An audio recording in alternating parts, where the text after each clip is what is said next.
Good morning, children. Now here is lesson number 2, New Kings and Kingdoms. So before I start explaining the administration of the empire, let us recall what we have learned earlier in our class. That means we have learned about the Cholas empire, how their power rise. Vijayaya, who belonged to the ancient family from Urayur, he defeated the Muttariyar, who held his power near the Kaveri Delta.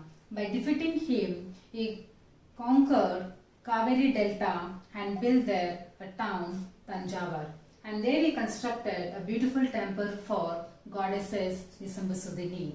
After the death of Vijayalaya, the successors of him like Raja Rajavan and Rajendravan also defeated the Pandyan and Pallava rulers and made their territories under the Chola Empire. So there were many other neighboring areas that parts were made under the Chola Empire. When it comes to temples like Tanjavur and Gangaikonda Cholapuram, how they became the nucleus of settlement. That means with craft production, there were various people who were living surrounded by the temples like priests, garland makers, gardeners, musicians, dancers, etc. And when it comes to agriculture and irrigation, different variety methods were used under the Chola administration. That was collecting the water for rain whenever there was necessary. That means artificial methods were used to collect. Tanks were built and wells were dug to store the rainwater. And next, embankments were also built to prevent from flooding. So when it comes now about the administration of the empire. Now, what do you mean by administration? Administration means to look after the various works of the kingdom. Under the Chola Empire, there were many functions who were assigned to rich peasants. So now here, settlements of peasants, they were known as Ur. And large group of villagers or the group of villagers were made a large unit that was called as Nadu.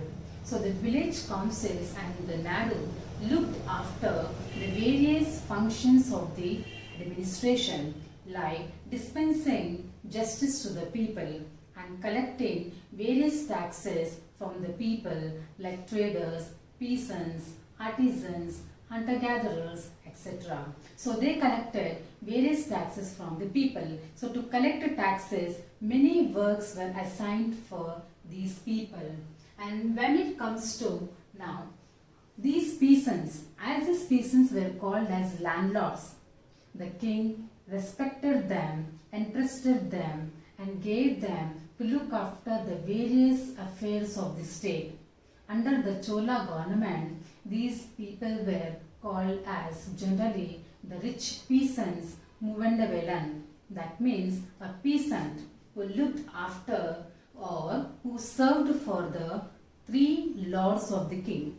That means like Rajas, Maharajas, Adhirajas. So these peasants always helped the kings in looking after the affairs of the administration. So generally the Velala caste, that means the rich peasants of Velala caste exercised various functions of the Chola administration. They helped to look after the various functions of the Chola administration. So the king entitled them, gave them titles like the great landlords who served the three kings. Now when it comes to now the types of land. Now here, according to the inscriptions of Chola, there are various categories of land which were meant for various purposes. And which were considered for different types like the Velanbagai. The Velanbagai is a land which is meant for constructing bazaars, etc. So this is a land which is not meant for non-Brahman proprietor. Okay, so here the Brahmins are not part of this land. This is meant for non-Brahman proprietor. This land was meant for constructing wells, tanks, etc. It was used for public activities. Next year, that is Brahmadeya. This is a land which is meant for Brahmins. That means this is a land given to them.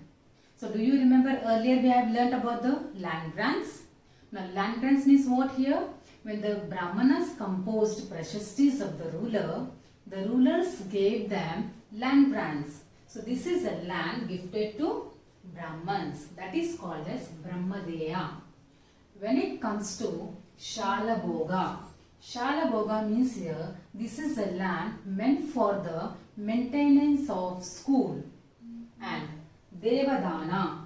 Devadana means here, this is a land given by the ruler for the maintenance of temples. That means that place is meant for only constructing or building temples. And Palichandam. Now this is a land which is meant for Jaina institutions. Jaina means, dear children, the followers of Mahavira. So that land is meant for Jaina institutions. Now when it comes to inscriptions and text, according to the inscriptions of Tamil Nadu, here the Sabha, how it was organized, that let us see now. Now when it comes again, children, here Brahmadeya, as I told you earlier that when the Brahmadeya, that means land grants were given to the Brahmanas, so here Brahmadeya, it was looked by the various Brahmana settlements as they were emerging in Kaveri Valley and in the south part of India. There were many Brahmana settlements. To look after these Brahmadeya, there were many functions organized, or also it is called as an assembly or sabha. To look after the various works, a sabha was organized. That means to look after various works like irrigation, collecting taxes, garden work, temple work, etc. So to look after these all works in the Brahmadeya, an assembly or sabha was conducted by a Brahman prominent landholder. And whatever the decisions were taken in this sabha, they were mentioned earlier on the stone walls of the temples. Their administration was very well efficient. So they were inscribed on various stone temples, etc. So this is a very important source in the Tamil Nadu. And what it says that how these Brahmadeya, the members they have organized, how the Sabha was organized. Now let us take one example here. The Chingliput in Tamil Nadu says that means how the Sabha was organized in Brahmadeya.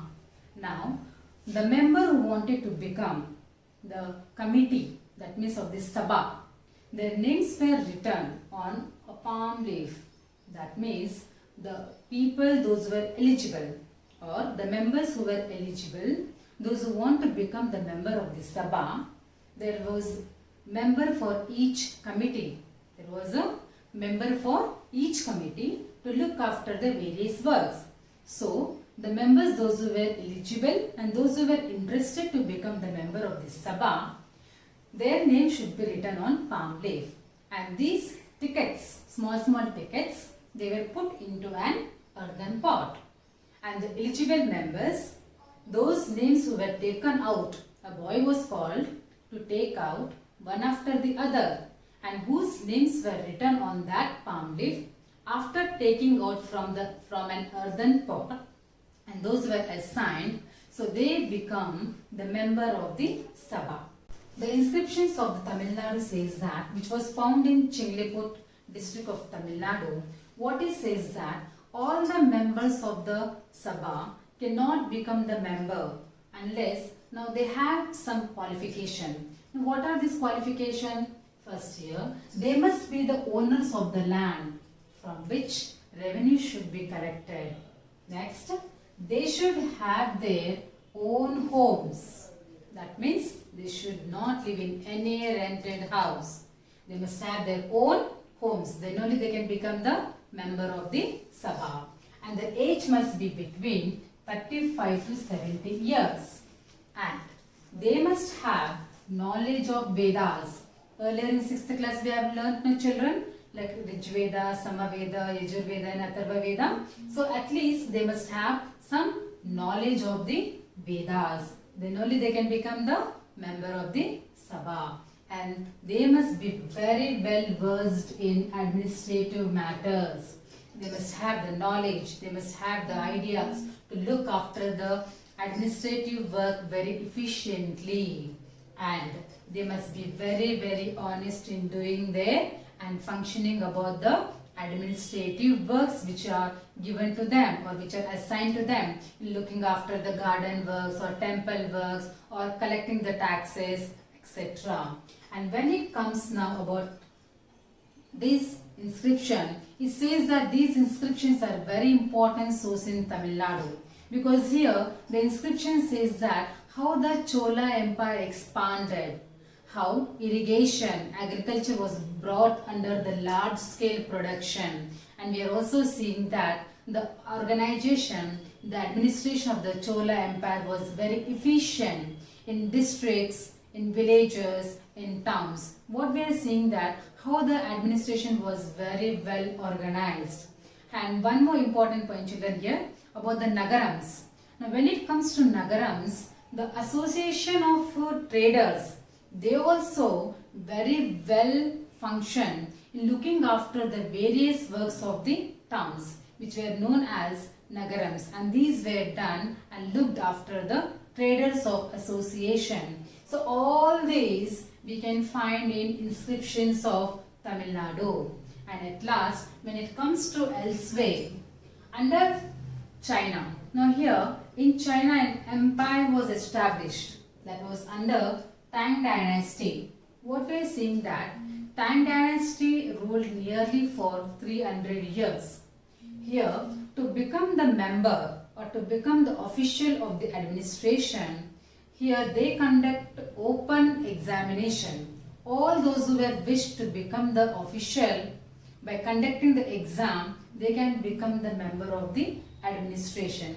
But here what we are seeing that in Chola Empire, to become the member of the Sabha, they should have all these 5 qualifications.